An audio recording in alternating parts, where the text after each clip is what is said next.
Hello दोस्तों, study mood में आपका स्वागत है। बिहार पुलिस के अंतर्गत बिहार में साइबर क्राइम को रोकने के लिए कांस्टेबल से लेकर डीएसपी तक नई भर्ती करने जा रहा है सरकार। पदों का सृजन कर दिया गया है। कल से ही काफ़ी अभ्यर्थी न्यूज़ के माध्यम से पूछ रहे थे कि सर ये क्या मामला है, पूरी समझाने की कोशिश कीजिए और कितने पदों पर भर्ती आ सकता है, कौन कौन जो आयोग है ये भर्ती प्रक्रिया कंडक्ट कराएगा, और अगर हमें साइबर क्राइम को रोकने के लिए इस विभाग में काम करने की ज़रूरत है या जाने का मन है तो हम कैसे ज्वाइन कर सकते हैं। तो चलिए वीडियो शुरू से लेकर अंत तक देखिएगा। ऑफिशियली तौर पर मैं आपको बताऊंगा और बताऊंगा कि इससे पहले भी ये काम हो रहा है। यहाँ पर आप देख सकते हैं कि ई ओ यू में होंगे साइबर डीआईजी। ये पोस्ट आपको बहुत बड़े स्तर का पोस्ट होता है डीआईजी, और यही आपको देखिएगा एक पोस्ट ये भी बनाया गया है। 405 नए पद, 400 नए पदों का सृजन कर कर दे दिया गया है, ठीक, यानी कि होम डिपार्टमेंट की तरफ से। अब यहाँ पर देख सकते हैं कि साइबर अपराध से जुड़े मामलों के लिए आर्थिक अपराध इकाई ईओयू में अब साइबर डीआईजी का नया पद बनाया गया है। अगर साइबर डीआईजी के होते क्या है और इनका काम क्या होगा, साइबर तो साइबर अपराध को रोकना, यानी कि ऑनलाइन जो अपराध होते हैं उसको मुख्य रूप से रोकना होता है, ठीक, धोखाधड़ी को रोकना होगा।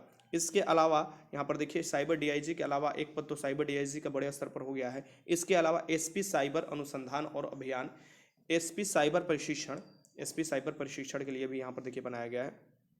पोर्टल एवं समन्वय को नए पद सृजित किए गए हैं। साइबर अपराध को पर प्रभावी रोकथाम के लिए गृह विभाग ने यहाँ पर देखिए दिया हुआ है ने बिहार पुलिस के आर्थिक अपराध इकाई में कुल 405 नए पदों का सृजन की स्वीकृति दी है। तो गृह विभाग पहले से आपको दे दिया गया और ये पद सृजित हो भी गए। मैं आपको नोटिस दिखाऊंगा कि किसमें ये बताया गया है। इसमें एक डीआईजी, 2 एसपी के अलावा 16 साइबर डीएसपी, 226 पुलिस निरीक्षक, 3 पुलिस निरीक्षक प्रवाचक, 4 पुलिस अवर निरीक्षक, 16 असु सहायक अवर निरीक्षक, 44 सिपाही और 93 चालक सिपाही के पदों का सृजन किया गया है। यानी कि यहाँ से देखा जाए तो अलग अलग जो आपको रैंक के पद हैं वो बनाए गए हैं, क्योंकि ईओयू में होंगे साइबर डीआईजी, तो इसके अंतर्गत आपको बड़े बड़े अधिकारी भी होनी चाहिए, आपको कांस्टेबल रैंक के भी होने चाहिए, आपको ड्राइवर भी होना चाहिए। तो ये आपको टोटल 93 चालक होंगे, जो कि चालक सिपाही होंगे, 44 सिपाही होंगे कांस्टेबल। देखिए असु सहायक अवर निरीक्षक यानी कि 16 एएसआई के पोस्ट को सृजित किया गया है।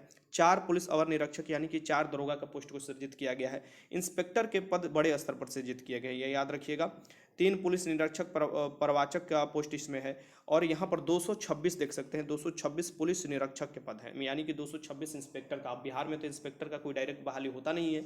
बिहार में दरोगा वाले ही इंस्पेक्टर बनते हैं, या उससे नीचे वाले जो प्रमोशन कर ऊपर जाते हैं वो इंस्पेक्टर बनते हैं, ठीक। तो यहाँ पर यह है कि ये सब जिम्मा किसको सौंपा जाएगा, तो अलग अलग विभाग से जो भर्ती प्रक्रिया के अंतर्गत आते हैं, जैसे कि अब ये डिपार्टमेंट हो गया, गृह विभाग ये बना कर दे दिया, ठीक। जितना कांस्टेबल का पोस्ट होगा उसको सीएसबीसी कंडक्ट कराएगा प्रक्रिया के अंतर्गत। जितना आपको एएसआई और यहाँ पर देखिएगा कि दरोगा का पोस्ट होगा वो बीपीएससी को चल जाएगा, और डीएसपी वाले आप देखिएगा पोस्ट किसको चला जाता है, बीपीएससी को चला जाता है, ठीक। और वहीं आपको भर्ती प्रक्रिया के अंतर्गत बहाली कराया जाता है, फिर वहां से आप देखिएगा कि इस विभाग में भेज दिया जाएगा, क्योंकि ये 405 नए पद हैं। अब इसमें एक बात और है, जैसे कि पहले से जो आपको हैं, जैसे कि पहले से भर्ती प्रक्रिया में है, मान लीजिए कोई दरोगा है, कोई इंस्पेक्टर है, वहां से भी उनको ले लिया जाएगा, ठीक। ऐसा नहीं है कि सिर्फ नए भर्ती प्रक्रिया, क्योंकि ये नए पद सृजित किए गए हैं तो वहां से भी लिए जा सकते हैं और फिर नए भर्ती के थ्रू भी लिए जा सकते हैं।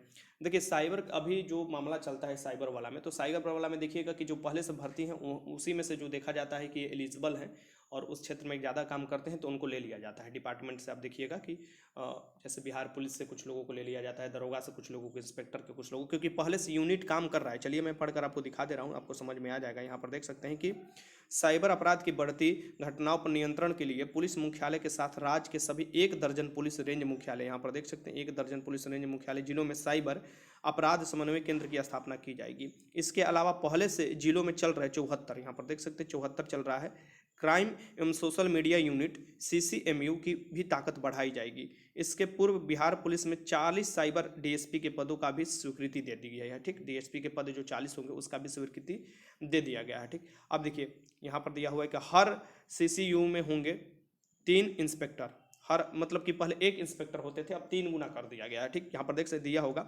साइबर अपराध के लिए जिलों में स्थापित 74 साइबर क्राइम और सोशल मीडिया यूनिट सीसीएमयू में पुलिस निरीक्षकों को पद 3 गुना कर दिया गया है। यानी कि पहले 1 आपको होते थे, अब आपको 3 गुना कर दिया, यानी कि 3 होने लगेंगे। ठीक, अब यहाँ पर देखिए, साइबर अपराध के मामले में सोशल मीडिया पर नज़र रखने के लिए हर यूनिट में 3-3 पुलिस निरीक्षक होंगे, यानी कि हर यूनिट में 3-3 आपको इंस्पेक्टर होंगे।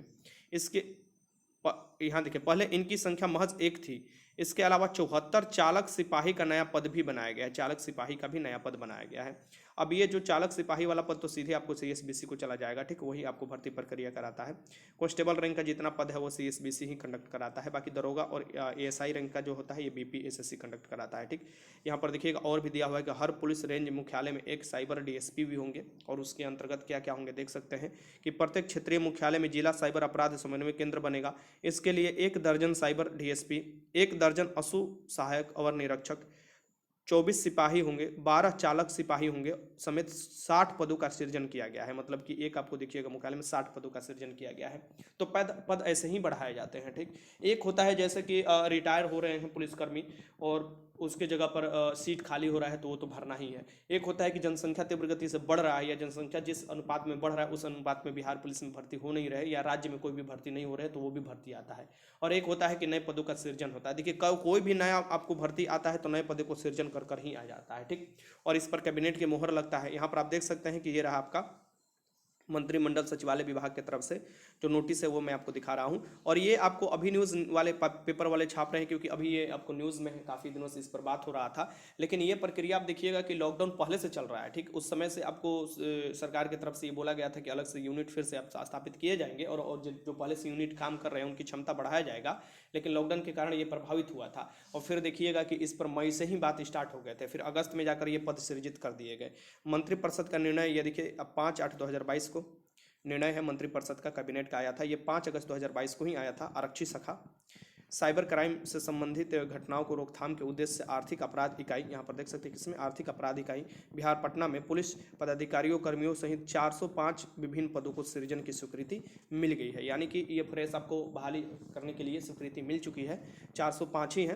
तो यहाँ पर ये आपको नहीं सोचना चाहिए कि ये मात्र 405 है तो इसमें कौन कौन जाएगा। देखिए, जितना भी बहाली प्रक्रिया होता है छोटे छोटे कर कर ही अलग अलग आयोग को दिए जाते हैं। ठीक, जैसे कभी सीएसपीसी के पास बहुत से विभाग से आपको बहाली के लिए प्रक्रिया के लिए पहुंच रहा है। ठीक, और वहीं जब बड़े हो जाते हैं तो उस पर स्वीकृति कैबिनेट दे देता है और वो भर्ती प्रक्रिया कंडक्ट कराए जाते हैं। लेकिन अलग विंग अगर बनता है या अलग यूनिट बनता है तो उसमें यह भी देखा जाता है कि पहले से एक्सपीरियंस लोग भी लिया जाए, यानी पहले से जो अगर काम कर रहा है उस क्षेत्र में उनको भी ले लिया जाता है। ठीक, लेकिन जब वो एक डिपार्टमेंट से मान लीजिए एक जगह से दूसरी जगह आप किसी को भर्ती कर रहे हैं या ले रहे हैं तो भी तो उनका भी तो सीट खाली होगा, तो उनका सीट खाली हो तो उनके जगह पर भी तो भर्ती करना जरूरी हो जाता है।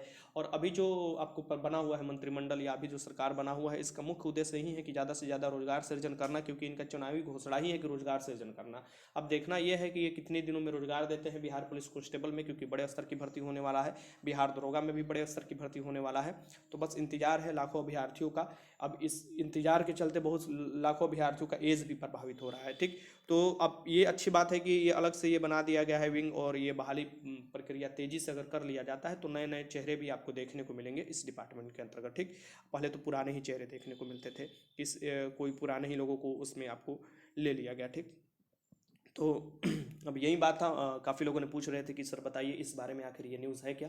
तो 405 पद है, कोई बड़ा पद नहीं है, 405 पद है। और कोई ये बड़ा आपको देखिएगा कि विंग भी नहीं है, क्योंकि इसमें इतना ही लगभग पद आता है। जब भी आएगा आपको समझिएगा छोटे स्तर पर ही बहाली आएगा। लेकिन जो भी होगा इसमें जो भी जाते हैं समझिए कि एक तरफ से वो अपने विभाग का क्रीम ही होते हैं, मतलब कि अपने विभाग का टैलेंटेड लोग ही होते हैं जो भी जाएंगे। ट्रेनिंग का भी सुविधा आपको बनाया जा रहा है, ट्रेनिंग भी इनको दिया जाएगा, उसके लिए भी पद सृजित किया गया है। ठीक, तो यही न्यूज़ था। बाकी नई भर्ती के इंतजार के लिए कुछ दिन और आपको इंतजार तो करना ही पड़ेगा। वीडियो अच्छा लगा तो लाइक कीजिएगा, कोई भी डाउट है कमेंट बॉक्स में लिख सकते हैं। वीडियो देखने का बहुत बहुत धन्यवाद।